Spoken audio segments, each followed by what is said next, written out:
we're at a point where we're really starting to unravel this whole narrative around psilocybe. This is probably not showing up very well. But essentially, psilocybe emerged 65 million years ago as a wood decomposer. We expect that probably during that period of time when whatever event happened, that extinction event that happened 60 to 65 million years ago, a fungi essentially got to, have a bit of a time taking over the world and really evolving in new ways. And psilocybe, one of those species that kind of came out of that time period. So originally they were just decomposing probably a lot of wood that had been just, decimated. There was no light. The atmosphere was full of dust. So there was probably a lot of tree death, plant death. Fungi would have been having the time of their lives. At various points, those psilocybe over that time period since have evolved to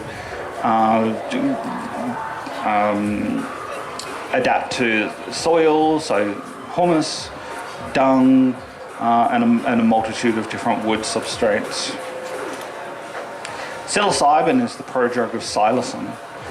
So psilocin oxidizes and it causes that iconic bluing of psilocybe magic. Psilocybe, so magic mushrooms. So essentially psilocin oxidizes and it creates this this dimer molecule that they bond together, and it's this large chunky molecule that we expect then probably has a physiological effect on things that are predating on the mushroom. So these big crystalline structures that are probably gouging through the intestines of slugs and snails and insects. So it's a protective compound. I have an alternative theory, but anyway, we'll maybe experiment with that in future MardiGrasses. The genus Psilocybe in Australia. Traditional knowledge is unknown and unrecorded. We expect that species such as Psilocybe cubensis, Psilocybe semilanceata arrived in Australia in the 1800s. Possibly even on the first fleet, some people speculate, because they did collect apparently cattle from India on the way here, and India is iconically known to be associated with Psilocybe cubensis. So they may have come over with the cattle that were collected during that trip, or subsequent trips. The first record of Psilocybe semilanceata was in New South Wales in 1895 by Mycologist McAlpin. And then in 1918, Mycologist Cleland and then colleague Cheel named two Psilocybe species, Psilocybe aggregata and Psilocybe muscii, and I'll come back to those. Psilocybe Psilocybe seborrheigosa. It really is a mouthful, and everybody struggles with it, including me, apparently. Psilocybe seborrheigosa was first collected in 1915, but then it wasn't named and described until 1927. The first key of Psilocybe in Australia was published in Cleland's Toadstools and Mushrooms and Other Larger Fungi of South Australia, parts 1 and 2, published respectively in 1934 and 1935. Now, going back to Cleland, so last year I did a similar talk here and I got pulled up essentially about the history of psilocybin mushrooms in Australia, that there is a traditionally recognised narrative that it was through people travelling here from overseas, educating locals about the mushrooms here, so surfers or hippies travelling from California. And I kind of went home thinking about that, and so I went back to Cleland, and it was just like, in Cleland, in the part 1, Cleland notes, some species of toadstool give rise to a kind of intoxication, noting the mushrooms ingested were probably a dung-inhabiting species. Interesting. Cleland goes on to mention a story about a colleague whose relatives accidentally had a misidentified fungus. And apparently they had this to say: as the meal progressed, they gradually became more and more hilarious, the most simple remark giving rise to peals of laughter. The intoxication passed off without any unpleasant effects. Kind of interesting, huh? But, it's not quite a warning, but how many people have then actually taken this comment seriously and gone, well, I'm going to go looking for these. So maybe there is an untold story of people consuming Psilocybe cubensis or other psilocybes for the effects that, us today go and forage for them and consume them for. I'm really curious about this and I would love to know more. But then also in Cleland, 1934, there were all these species mentioned. So Psilocybe ceres is now Lariomyces ceres, so Larry's. Those of you from Victoria will be familiar with those.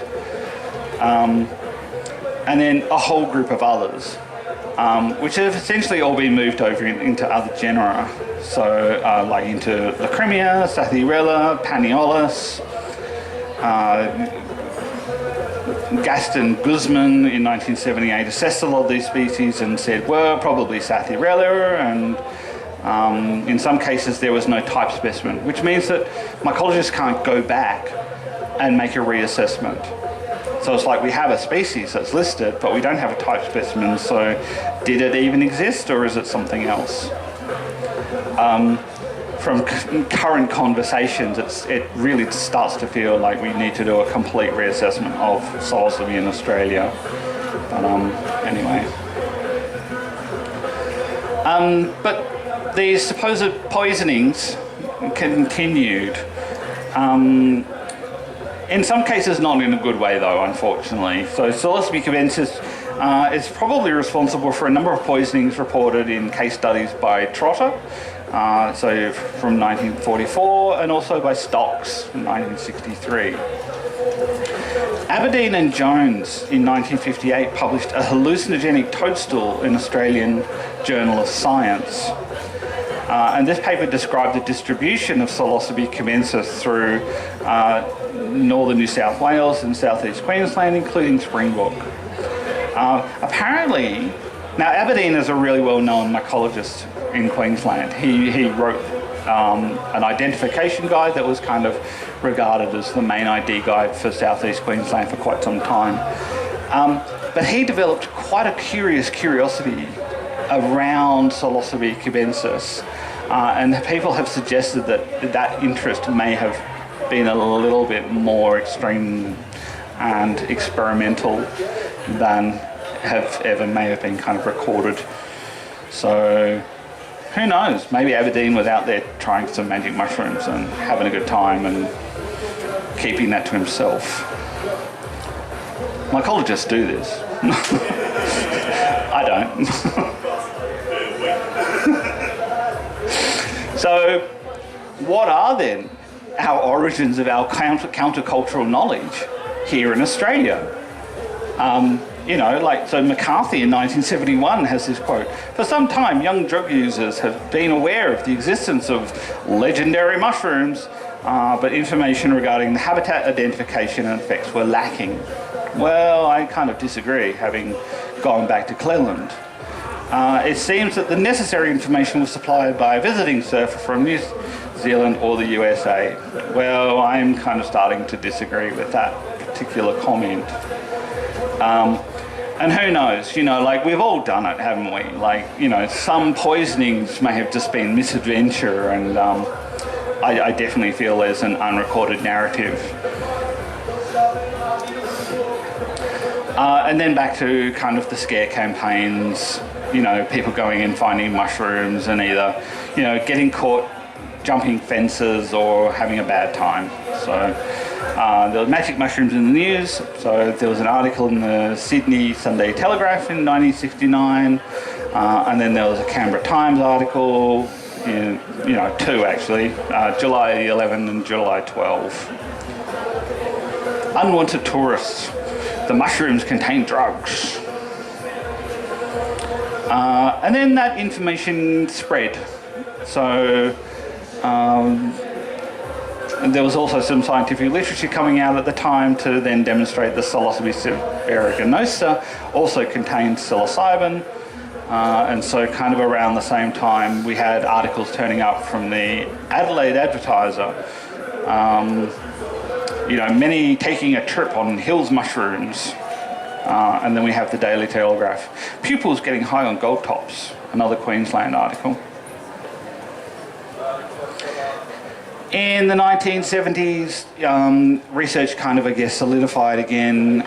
We had Watling from Europe came over and made collections of Psilocybe australiana and Psilocybe eucalypta and Psilocybe tasmaniana from New South Wales and Tasmania. These species were then named and described by Guzman and Watling in 1978. Guzman and Watling in 1978 also then mentions another 26 Psilocybe species. And to come right back to 1918, Cleland and Cheel, Psilocybe musci is considered doubtful, and Psilocybe aggregata is most likely a Sapphirella species. And then another list of supposed species that have now been moved into Sapphirella, Diconica, Homophron, Agaricus, Hypholoma, Diconica. You get the idea. A whole lot of species that were considered Psilocybe have just been moved into a whole other genera. Essentially what is now in Psilocybe are the blue staining Psilocybes. Other mentions in literature, so Victorian turtles and mushrooms, that beautiful orange covered book that I showed a couple of slides back from 1963.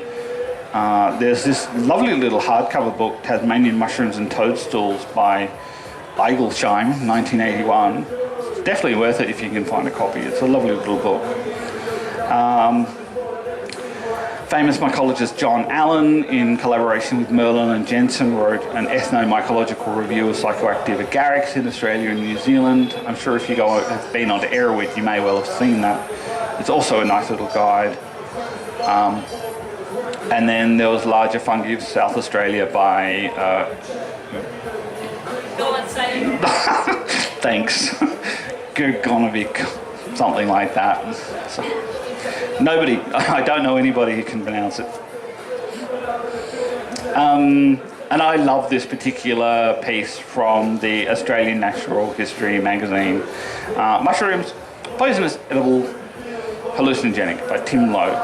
And I've had to edit this ever so slightly. Amateur mycologists know more about these species than the scientists. In 1972, P. colobioides, which we now know was Psilocybe aeruginosa, because colobioides has never been in Australia, never been recorded here, was recorded botanically from Australia for the first time. The specimens were collected by police from a fridge in Tasmania. The dried out crushed fungi were being packed into gelatin capsules for illicit sale in Hobart at $6 a hit. So I don't know what that equates to, but it's probably actually quite a bit. And given the price I've heard for microdosing, it doesn't surprise me. Times have changed. What was seen as a recreational drug being used in non-clinical use is now regarded as a breakthrough therapy kind of thing. The psilocybin therapy is becoming a very, very real thing. And again, we're going to have Martin Williams talking about that and related compounds shortly. But very briefly, a few years ago, mycologist Alistair McTaggart obtained a permit to collect and study psilocybe in Queensland, and he has really gone to task on cubensis and Subaruginosa and has made some really, really nice discoveries about species in Australia. I'm not really going to talk in detail to those, but perhaps another time. But also we have cases where Reset Sciences in Western Australia and Funky Fungus in Queensland both obtained permits to cultivate, and we expect others to be doing the same. But all across the world, you've got all these bodies who are and sort of local governments who are, pushing for the use of psilocybin for treating mental health issues. There's decriminalisation happening, and there are permits being handed all over the place for new research. So it's lovely to see. Okay, currently recognised species. So Australia can be broken down into two zones, temperate zone and subtropical, tropical zones. So we have in the temperate zones, we have Psilocybe seborrheigosa, we have Psilocybe eleuticea and Psilocybe simulanciata. Then in subtropical, tropical zones, we have Psilocybe cubensis, Psilocybe papuana, and Psilocybe samuiensis, which is a kind of newly recognised species. And I'm going to mention a few later, but because they're not named and described, it gets a little bit problematic. We also have a bunch of allied species. So we have the Gymnopilus group, so Gymnopilus gynonius, which in Australia is not active, although some people will debate on that point. But we have a group of others that are potentially active. But I don't know if anyone else here has eaten Gymnopilus, but these things taste nasty. Like, I don't know why you would go there, and really the dosing is, well, we don't really know properly, but you have to eat quite a bit to get anything. Then there are the subtropical allied species, Paniolus cyanescens and Paniolus cinctulus, and there are a couple of others. There's also the associated species Amanita muscaria, which I mention here because it's regarded as the magic mushroom. And on that note, don't eat it fresh. I recommend research on this species before you even consider. If you're interested in Amanita muscaria, I'm talking about it tomorrow at 11 o'clock here. So we can go into a bit more detail, and I'm just going to skip over it for now. Sorry about some of the technical stuff, but this kind of needs to be mentioned in order to kind of talk about it in a bit more detail. But when Guzman described psilocybe in 1983, and when he's revisited it on other occasions, like 1995 and 2004, he keeps referring back to these things called sections. Now, Singer had his own group of sections, and Nautilus in 2011 also had his own other group of sections, just to make things a little bit more, confusing for all of us. Everyone refers back to Guzman. I mean, he was the one who defined them, so we all just refer back to him. Originally, sections were set up in order to classify different groupings within psilocybe based on microscopic features. So these are things like spores, Pleurocystidia and the other cystidias. But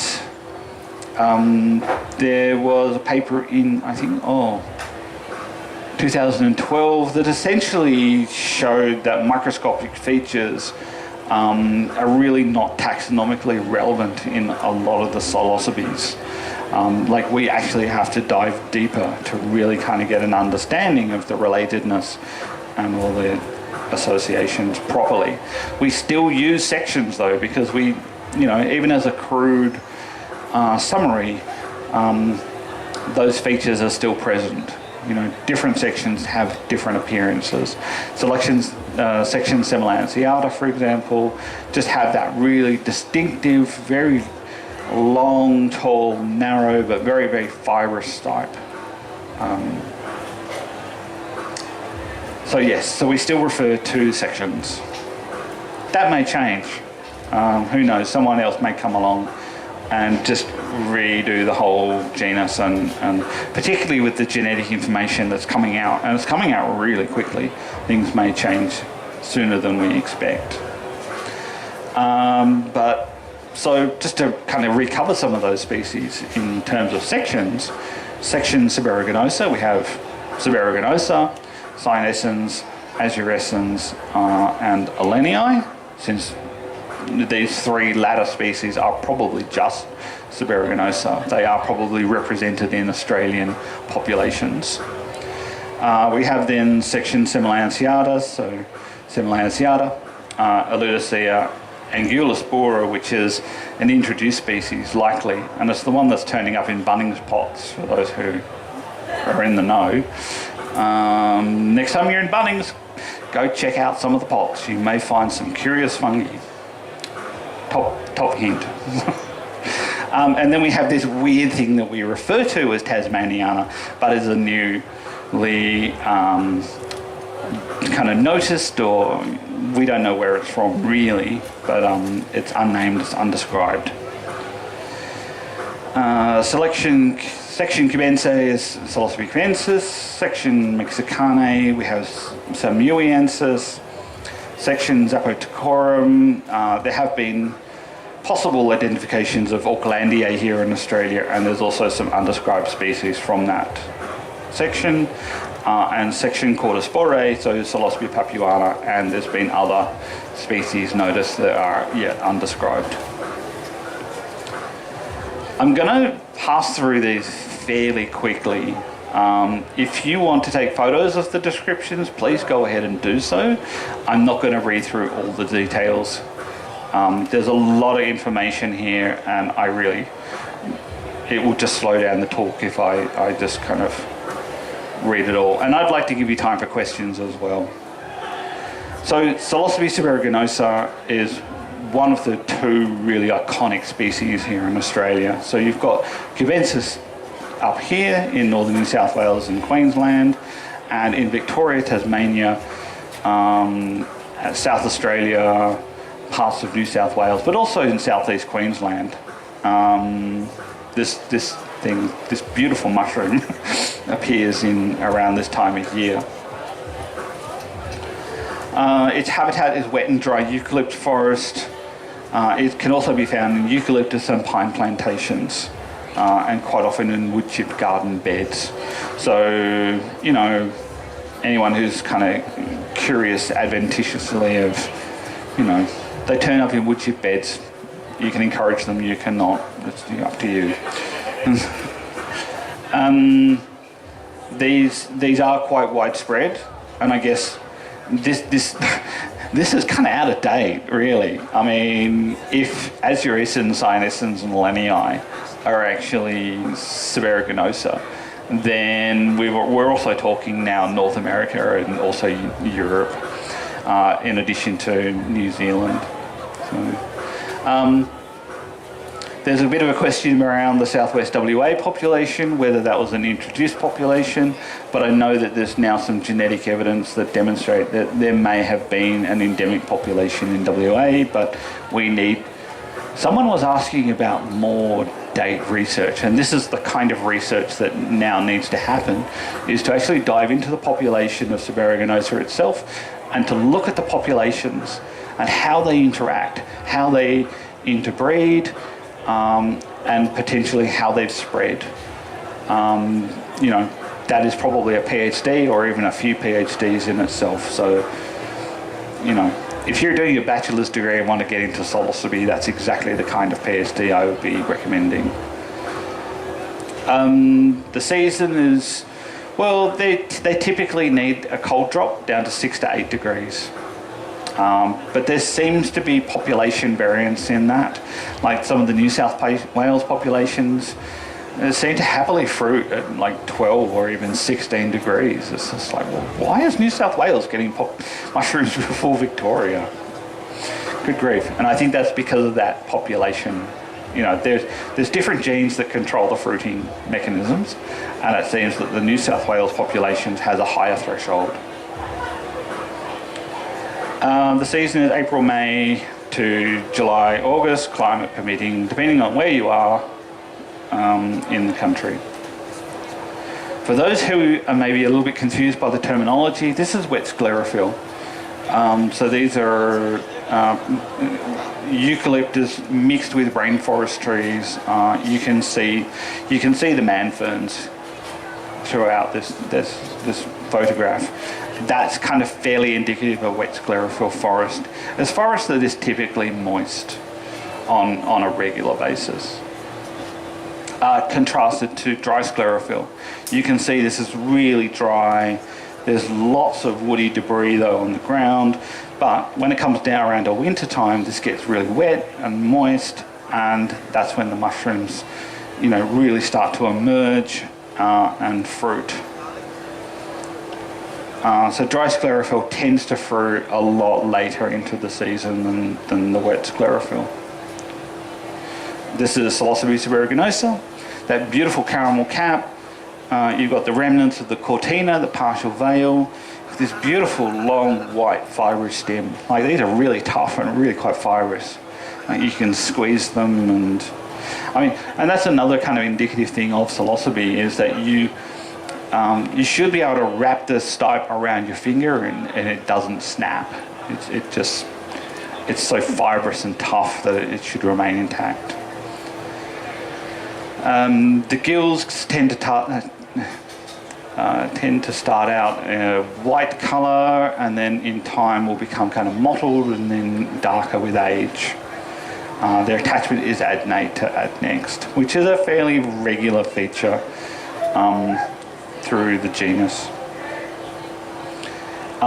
These things can bruise really blue. They have a really high psilocybin content. So they've been clocked at like 1.93% psilocybin. So they are up there as sort of one of the more potent species.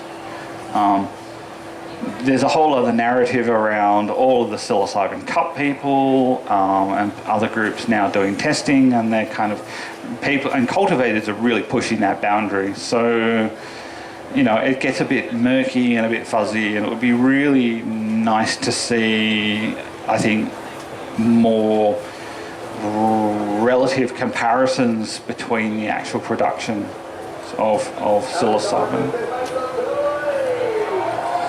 Here's some more just pretty pictures. So that kind of really beautiful kind of peaked cap in one case. Here is that very, very cyanescens, sinusoidal looking cap. And this is kind of your fairly standard with a nice little peaked umbo. Beautiful mushroom. Here's another group growing out of a log. The colour on this is terrible, but here and here you can see it, they're just kind of growing out the base of this log in the forest. I would call this dry sclerophyll. So this photo was taken in late June in a dry sclerophyll forest. Here's an incredible cluster. They don't normally do this, but in wood-chipped beds or really well with beds with lots and lots of wood chips, this is becoming fairly common. These really dense clusters of fruits. A few more examples. Here you can see the beautiful white gills. Again, that kind of peaked umbo, and that incredible bluing on the stipe. I love this species. Can you tell?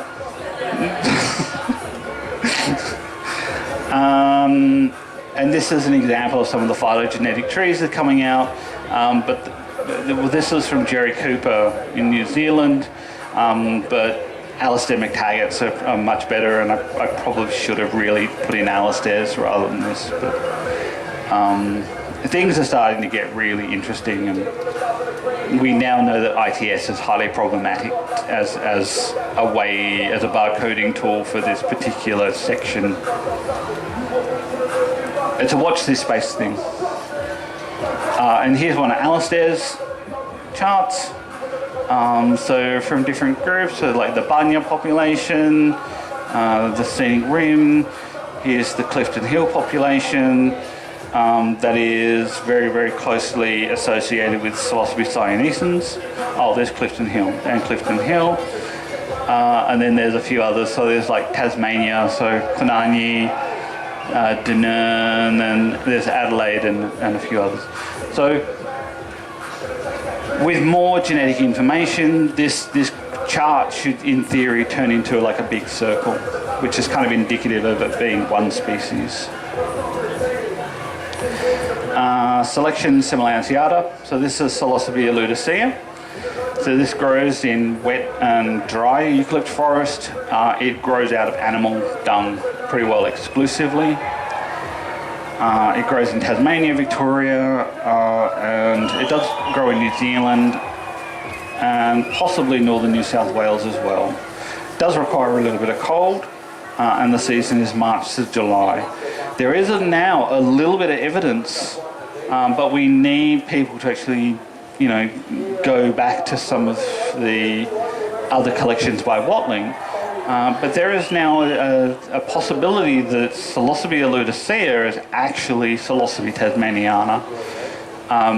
The descriptions overlap in a very, very significant way.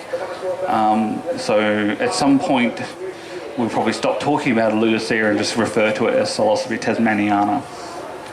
But we need someone to go back to Watling's samples, his holotype that's in a herbarium in Scotland. So, kind of just jump through this very, very briefly. So you've got the conical and convex cap.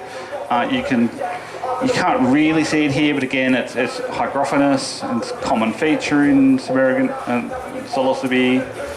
The gills are adnate, they're greyish brown, but they have this really quite typical Similantiata style kind of stem, narrow, very, very long and fibrous. They do bruise below, but typically kind of down the base, and that's a typical feature of this section. Here's another example, and this looks very, very similar to Diconica.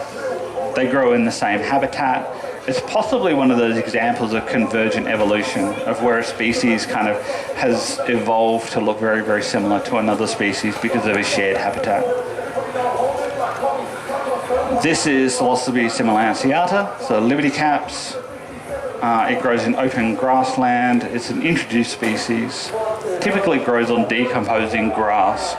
So you'll find it in long grass, and it's associated with stock animals, so sheep, cattle, horses.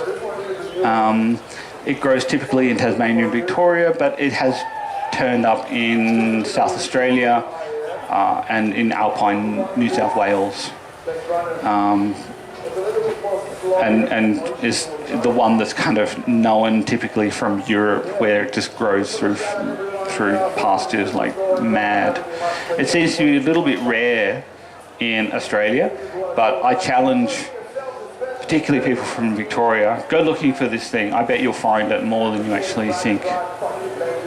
It does require cold, and it has 2 seasons. It has like a March to May and then an August to October season. So I'm putting that challenge out there. Go out there, find it, put it on iNaturalist, and I bet it's a lot more common than people think it really is. It has a very, very distinctive cap. It has a really, really quite a distinct pellicle, which is kind of like an extended umbo on the very tip of the cap here. It has that really long, narrow stem, and the cap is quite kind of conical. It can kind of expand a little bit. When they're really old, they will start to curve upwards a little bit.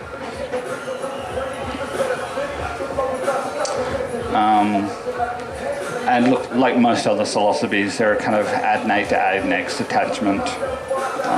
They have a hygrophanous cap, so they will change colour in time. And they also, this one does have a very distinctly, easily removable gelatinous pellicle.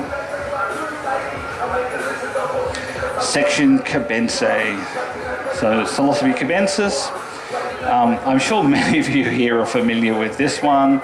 Open grasslands, introduced species, growing from cow pies. Mostly from Queensland, northern New South Wales, possibly also growing in Northern Territory. There's recently been a confirmation that Panaeolus grow in Northern Territory, so we suspect that if you're finding Panaeolus, you're probably also finding Psilocybe cubensis. But anyway, we're still waiting on reports for that. So, and the season is when it's wet and humid up here. So I've got November to February, but I know that it does extend outside that. And in tropical parts of the world, this mushroom fruits all year round. Here's just some examples. This probably doesn't really show off, but you can see that darkening in the colour of the gills, so light, and then becoming mottled. Growing in open grassland on dung. Another example. Bit more of a description. So it's conic to convex. It has an umbo. It's very, very typically red-brown when it's young, and then becoming a golden yellow colour with age.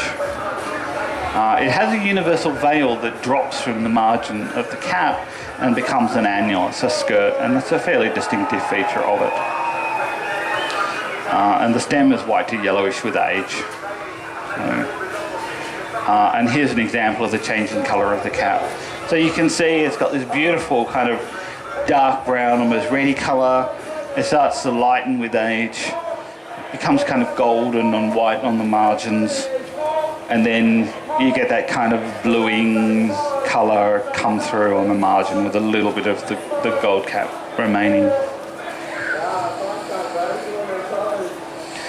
Newly noticed species. So we have Psilocybe papuana, Tasmaniana, Samuiensis, and Gulaspora, and then we have a few oddities.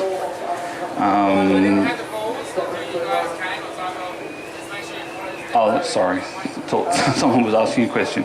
And then we have species from section Zapatocorum and Cordyspore, and someone has claimed that Arini is in Australia, but I'm yet to see that.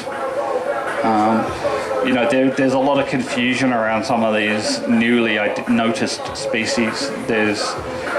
We don't really know the full taxonomic appearance of them, and things that grow in pots from Bunnings are not growing in their natural environment, so they're kind of restricted in the way that they grow.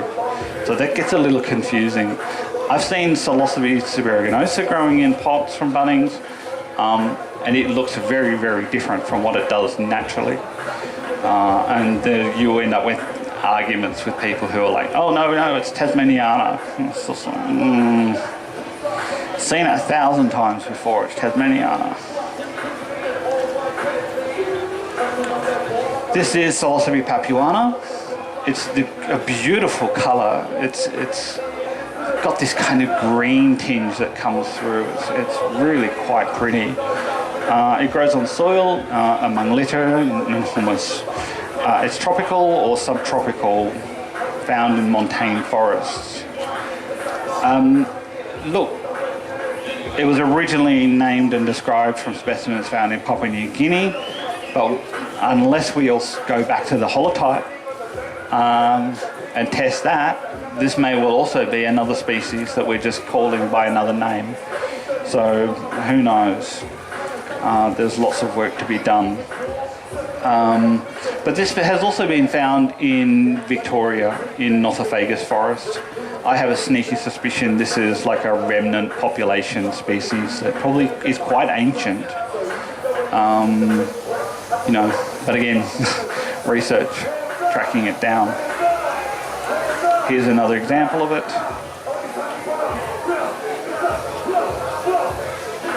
So,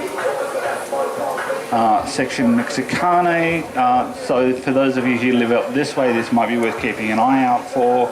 It grows in open grasslands. It's an introduced species, found growing from really wet soil. Like this, like really, really boggy, well-manured, damp soil, like after lots and lots of rain and lots of puddles. And yes, like many others, it requires rain and humid conditions. And found in New South Wales and Queensland. It was originally identified in Thailand. So whether it's introduced or whether it's endemic, we're yet to really find out. The cap is conic to convex, or convex to conic. It's umbonate with a very, very small papilla.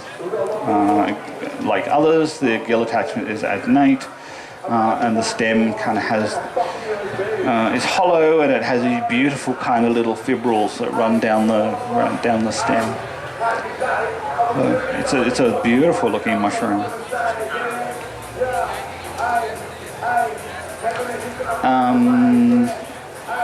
I think that's wrong. Anyway, oh no, this is right. This is in section Semilanceata. This is the flower pot mushroom, so Psilocybe angulospora, found on heavily manured soil and found in potted plants. Pretty typical in some parts of New Zealand and Australia. There's the description if you want it.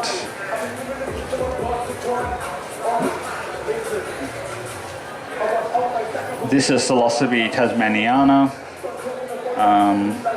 So this grows in open forest on dung-rich debris. So it's found currently in New South Wales, Queensland and New Zealand. The season is April to May. And yes, it's not to be confused with the original Psilocybe tasmaniana. This is an unnamed, undescribed species. Here is the description. So it has like a convex to subcampanulate cap. It's quite striate near the margins. And when I say striate, these lines on the margin of the cap, quite distinctive. And the cap tends to, particularly in the flower pot specimens, the cap really starts to push upwards. And you can see one of the features of this is that the stem kind of expands upwards into the cap, which has become a little bit of an identifying feature for these. Tasmaniana, I've kind of covered this, so I'm going to kind of flick through, but we do now assume, given the very, very close descriptions, the overlapping descriptions, that Eludicea is actually Tasmaniana. And here's some very, very blurry trees, which I'm just going to jump over. Sorry about that. I think there's another talk for next year emerging. Right. So for those of you who are interested in Psilocybe in Australia, there are some good resources. iNaturalist. If you're finding really lovely Psilocybes, please post them on iNaturalist. So we can start to track some of these interesting things that are turning up. Shroomery, Mycotopia, and there's a bunch of Facebook groups as well. There are my references, and Entheogenesis Australis, which I work for, has some really good resources, and I highly recommend you checking out the videos that I've done for them and the lookalike videos. The Psilocybe aeruginosa reference guide is a great little read. I wrote it. I'm still very, very proud of it. And then there's also things like how to make spore prints and ethnomycology resources that I highly recommend checking out if you haven't. Thank you.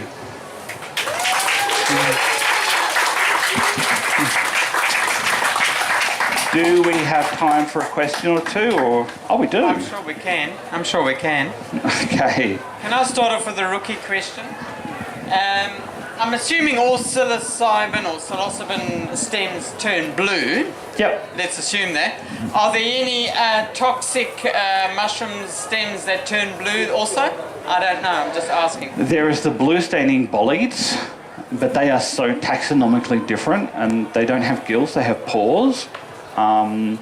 There is some blue staining mycena, pardon? Just from squeezing the stem?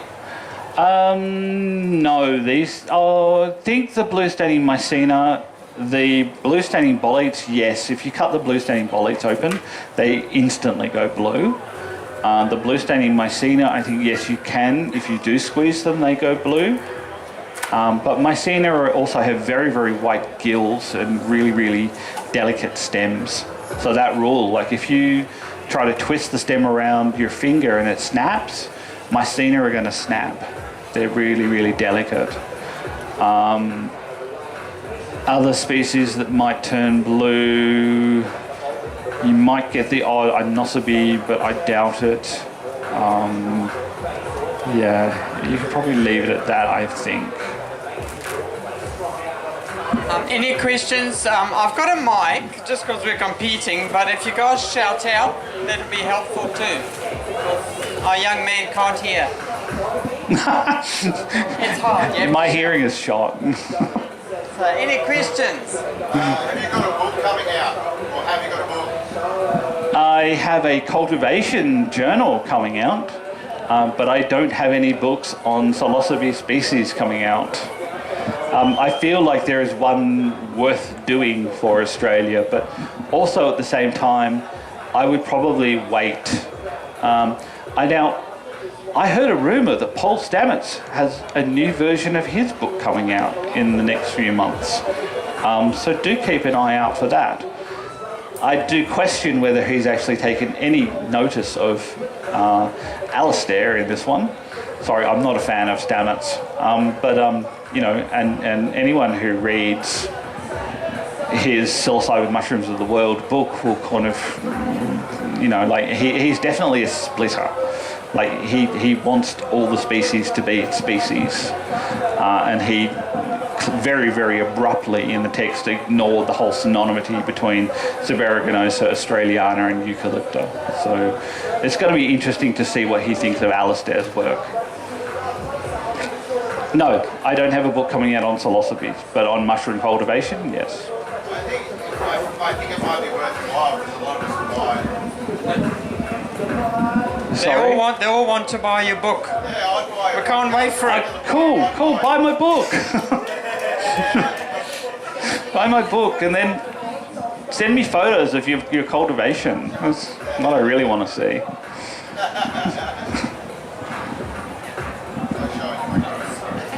Hey mate, what's known about the potency of the new species, the Allotaceae and the Papuensis and the Samuensis?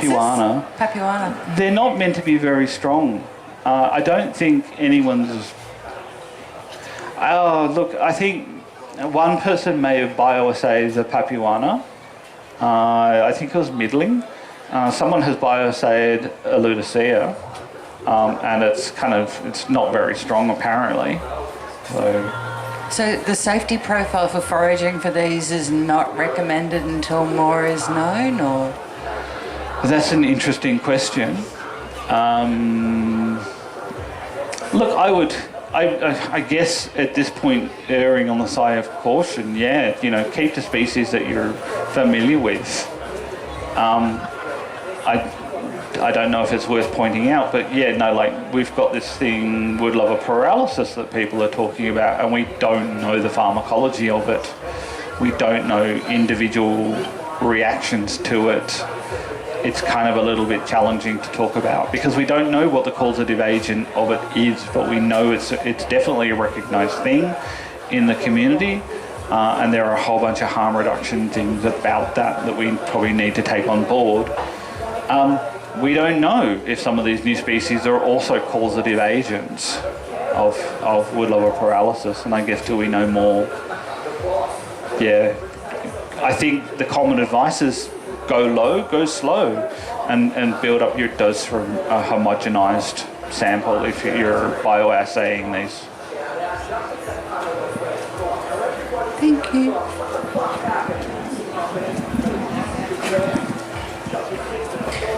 Yeah, Caine, thanks for that talk. Really appreciate the information there. It's probably one of the most knowledgeable, information-filled discussions on the native species of psilocybe in Australia. I'm just curious if you can speak to maybe like DIY or low-tech methods that you can maybe try using to cultivate any of these wild species. We know woodchip beds work quite well for a lot of gourmet species. I think I've seen cubensis being done outdoors, maybe spore slurries and these sorts of really DIY approaches. But do you have any thoughts on that? I think the PF tech is probably the easiest way to start to get your head around cultivating each of these species individually. It's a really reputed, well-known tech. It has a minimum, it's not complicated, and it seems that everything can grow on it. So I would suggest that as a beginning point, until you kind of get your head around whether a species is more likely to prefer wood or grass, or is a secondary decomposer. PF Tech seems to cover all of that. And then you can vary the PF Tech. You can mix in sawdust and other substrates. So just experiment purely. Do you feel like some of the wood-loving species that you mentioned there might take to a wood bed if you were to try? Absolutely. Inoculating those? Yeah. Many of these newly noticed species are happily growing in wood chip beds all over the place. So I would just say, give it a go. Try the PF Tech, and otherwise, try a wood chip bed. Start out with cardboard, see if it takes to the cardboard, and then if it does, then try wood chips. And I think on that point, thank you. There's some good questions, and I'm going to hand over to our MC here. Thank you, Caine.